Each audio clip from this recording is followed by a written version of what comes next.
Hi and welcome back to my kitchen.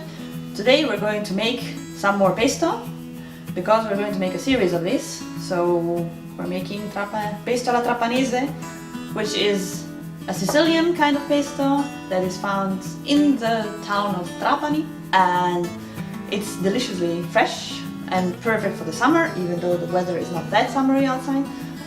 But yeah, I feel like eating it, so let's get to it. For pesto alla Trapanese, you will need a mortar if you want to crush everything nicely in the mortar. You can also use a mixer or a blender. There's absolutely no problem, but if you do it by hand, it's more fulfilling and the flavors come out better. I had almost forgotten the clove of garlic. You will need 1 clove of red garlic, but normal garlic also works if you can't find the red one. 50 grams of fresh almonds, 50 grams of pecorino, 50 grams of fresh basil, 250 grams of tomatoes.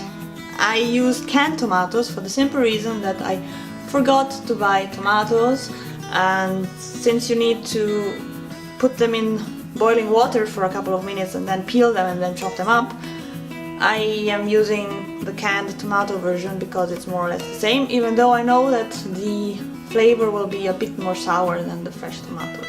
Salt and pepper. We take our clove of garlic, cut it in two, throw it into our mortar or blender, add some basil leaves,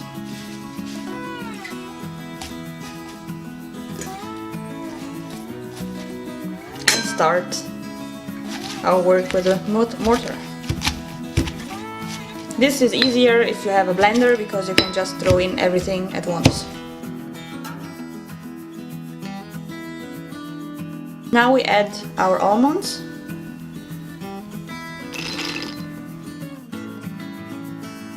Someone tried to escape.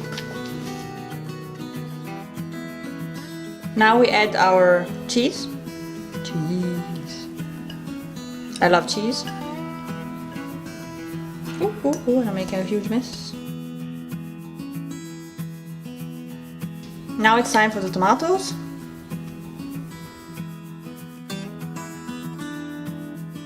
Now with the help of a spoon we mix the whole. Salt and pepper it. It's ready.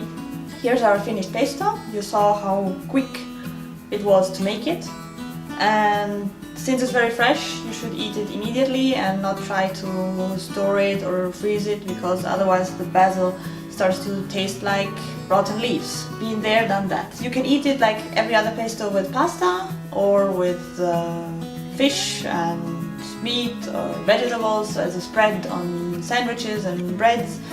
So that's my pesto alla Trapanese. If you try to make the recipe yourself, send a picture to me. I'd love to see your creations, and leave a comment if you like the video by telling me what I should do next, and see you in the next video. Bye!